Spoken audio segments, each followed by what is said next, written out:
Beren Luthien, Aragorn Arwen, Tuor and Idril. Hello and welcome to The Broken Sword, your YouTube home for the Lord of the Rings and all things J.R.R. Tolkien. In today's video we look at relationships in Middle-earth and one of the greatest romances between elves and men. Build me a home worthy of Mordor.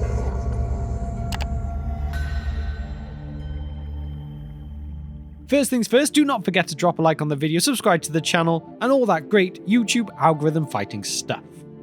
It is Valentine's Day tomorrow from the day this video goes live, so what better time to look at a relationship of legend from Tolkien's work. There are three known couples between the Eldar and the Edain as stated by J.R.R. Tolkien in The Lord of the Rings, specifically from Appendix A of the book. Of those three, the most well known are usually Beren Luthien, whose story was widely recounted throughout the First Age, and then secondly we have Aragorn and Arwen, who married at the end of The Lord of the Rings, reuniting the kingdoms of Gondor and Arnor and the House of Elros. And then thirdly, there was the tragic love between Tuor and Idril, which is less popular among the general audiences, but perhaps just as important. So today, rather than cover the paths trodden by others many times before, let us look at a path less trodden and well known, but just as important. In those days, Tuor felt old age creep upon him, and an ever longing for the deeps of the sea grew stronger in his heart. Therefore he built a great ship, and he named it Earame, which is Sea Wing, and with Idril Celebrimbor he set sail into the sunset and the west, and came no more into any tale or song. But in after days it was sung that Tuor alone of mortal men was numbered among the Eldar race, and was joined with the Noldor, whom he loved, and his fate is sundered from the fate of men.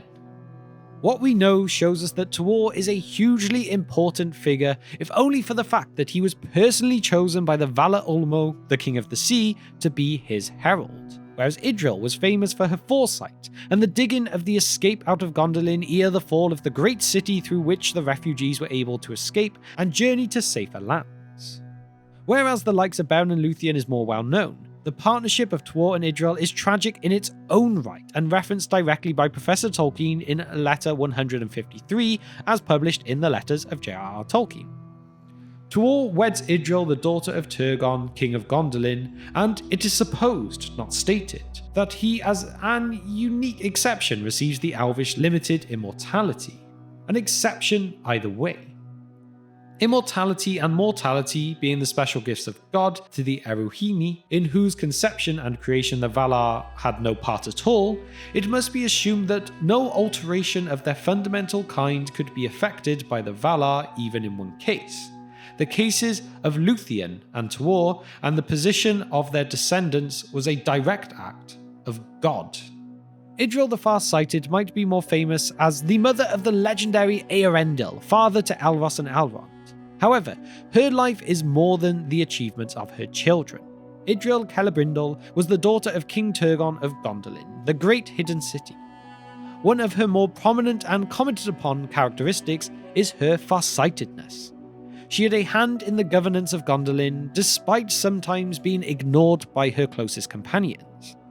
It is possible that Tolkien wrote Idril as a sort of Cassandra, who is famous from the great myths of Homer and is depicted as a priestess who was fated to utter nothing but truth in her prophecies and to never be believed. Like Idril, she was a mortal princess and her father was a king, King Priam of Troy. This puts Idril and Cassandra in similar personal circumstances, finding themselves at court and capable of offering wise counsel, but fated to see her wisdom unheeded until it is too late. Another interesting factor at work in Idril's story is how long it seems to have been with Professor Tolkien, appearing in the earliest known draft of The Fall of Gondolin, which came about in around 1914. It is crazy to think that that is over 100 years ago now. She was so important, in fact, that he described the story of Gondolin in its fall in letter 344 to be a story about Idril and Eärendil. She was born to Elenwe and Turgon in Valinor. Her life began prior to the rebellion and flight of the Noldor. Her hair was said to be as gold as the light of Laurelin before the coming of Malcor, being one of the 2 trees of Valinor that was felled in the assault on Valinor by Malcor and his companion Ungoliant.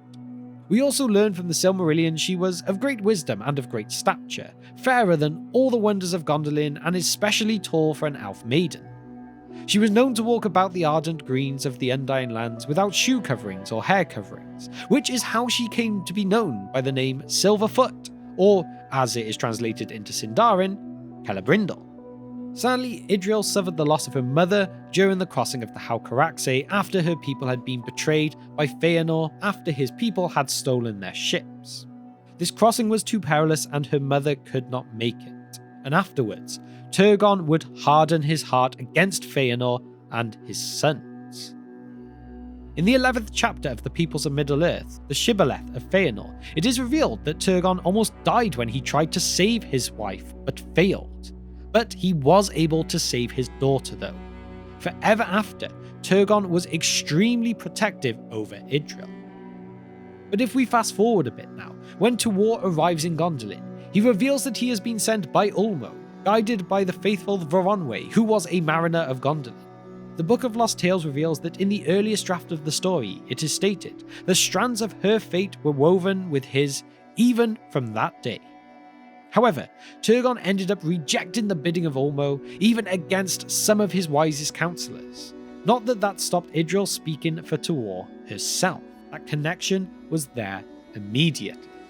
Despite Turgon's rejection, Tuor decides to stay in Gondolin after this, and there he earns the respect and finally the love of the population, chief among them, Idril.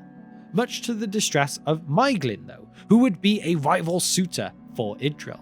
Remember though, Tuor and Idril were always suspicious of Maeglin, this scheming nephew of the king. Something never seemed right.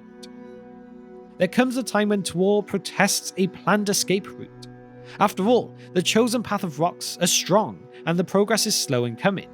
But he complies and begins to work on the way of escape for the vision of the fall of Gondolin and Maeglin's role in it.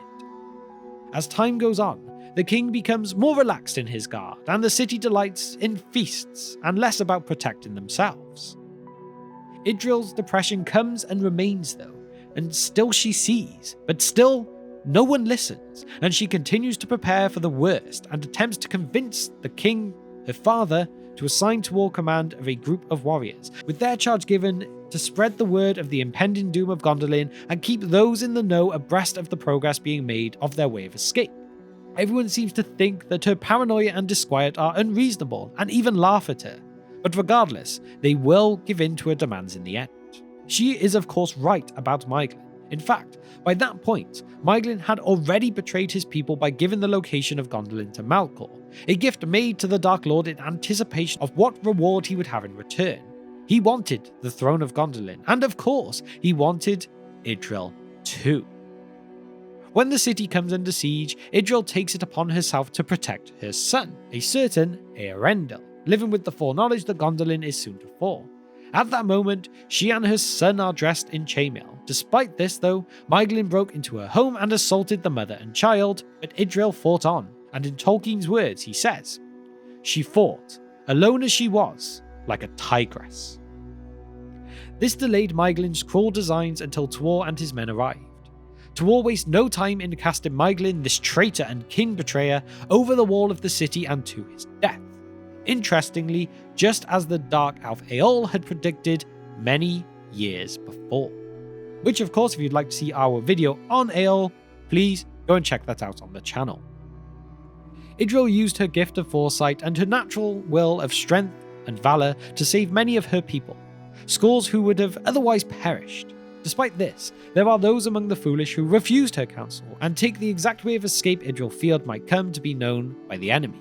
The lordly and undaunted who refused the proper advice of Idril and chose to walk the path are slain to a man, cryptically concluding that these recently departed elves were slaughtered by a monster who by the guile of Malcor at Maeglin's reed sat at the outer issue. While we are all aware of the heroic deeds that give us the famous tale of Beren Luthien, we decided to commemorate Idril and Tuor today, who are often the least recognised of the three couples that were of Elven and Edain heritage. The ending is condensed in the Silmarillion, and when Idril and Tuor issue forth from Gondolin as refugees, they ultimately join the remnants of Dior's people, of who in their number is one called Elwing, being the one who will eventually marry Eärendil and earn fame and live forever in the lore of Middle-earth, and in the halls of Mandos too, we suppose. But yet, Tuor grapples with aging and the coming of death, as well as the call of the sea, a condition which comes on a number of characters in Tolkien's Legendarium, much like a certain Círdan the Shipwright of elven bearded fae, who also has this feeling of longing. And if you would like to see a full video focusing on Círdan, please leave me a comment of the bearded elf, and we will get that done for you. But anyway, in the end, Tuor accepts the call of the Valar Ormo and accepts the call to come sail into the west. Before departing the circles of the world, Idril gifts the Elisar stone to her son Eärendil, and charges him with using it to heal the wounds done to Middle-earth before she embarks with Tuor and Veronwë, never to be heard from again. Although of course, the Elisar stone does stick around for a long time, with a certain Aragorn wearing it ever from the time the Fellowship passed through Lothlorien. It is one of those great ways that links these elven-Edain relationships throughout the Legendarium. And so there we have it. The love between Tuor and Idril underwent the strain of war, the turbulent times of siege and exclusion facing the peoples of Gondolin who, once they enter, are unable to leave. Despite the city's famous glory, a glorious prison is still just a prison that has bars with a better sheen than others to some, and the safety it conferred was both an illusion and temporary, as we see again and again when we bargain with the forces of nature and look for a third way to bypass the demands of nature, we will not be successful. As the lords who refused to listen to Idril would tell you, had they not been killed to a man for being lethally stubborn. Maybe this is a slightly tragic way to end a relationship video for Valentine's Day that comes the day after this upload, but despite their end, just remember, there was true love between Tuor and Idril, and nothing could come between them. With that now though, it is time for my question of the day, which is, which elven-human relationship do you think has the greatest story? Idril and Tuor, Beren and Luthien, or Aragorn and Arwen? Let me know your thoughts and opinions on this in the comment section below. And now to shout out our patrons. You guys have been incredible in supporting our short film, and we cannot thank you enough. We have the Divine Power tier members of Kevin and Abram, the Fire Demon tier members of Nashith and Gregory, and the Wizard Staff tier members of John, Andrew, Jennifer, Hunter, and David too. Every single one of you is a true legend of the Brohirrim. Finally, if you have managed to reach the end of the video with me today and you are enjoying what you see on the channel, please hit that subscribe button with the bell icon too, so that you can be notified of all future uploads. And so, thank you for spending just some of your time with me today, and I will see you next time on The Broken Sword.